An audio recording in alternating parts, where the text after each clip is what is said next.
The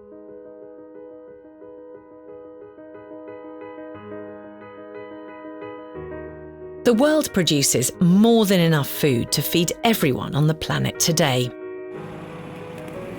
But a third of all the food produced is wasted. Most people eat 3 meals a day, so that's the equivalent of throwing one whole meal in the bin every single day. Some of that food is wasted on the long journey from the farm to the shops. Or because people buy too much food and let it go rotten before they've eaten it. In the European Union alone, up to 90 million tons of food are thrown away each year. Loaded into lorries, that's enough to make a traffic jam that would stretch right round the Earth.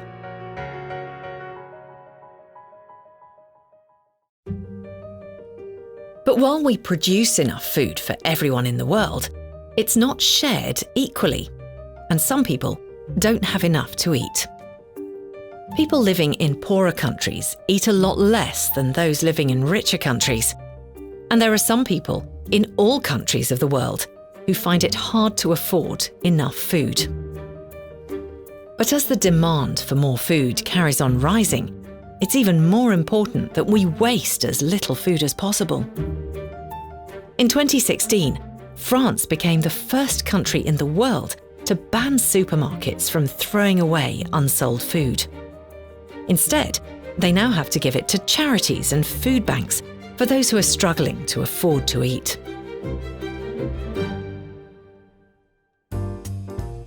But sometimes, food never even gets to the shops. Up to 40% of a crop can be rejected if the vegetables are the wrong size, shape, or colour, even though they are good enough to eat. Like these funny-shaped cucumbers. Or curly carrots. Strangely shaped fruit and vegetables like these often end up in products like ready meals, are given to animals as feed, or are left in the fields to rot. Now there are new campaigns to make sure that ugly food becomes acceptable to buy again.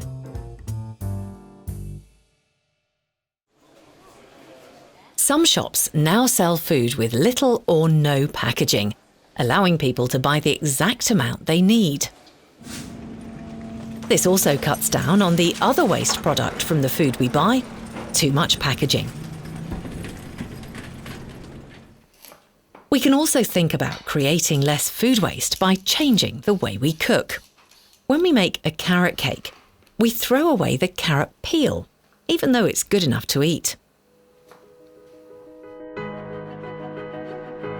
Traditional recipes often use up leftover food or food which would otherwise be thrown away, like using dry bread in soups or as an ingredient for cakes and puddings.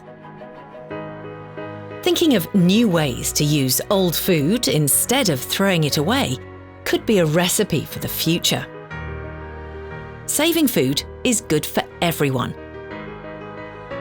It's good for our communities and good for the planet.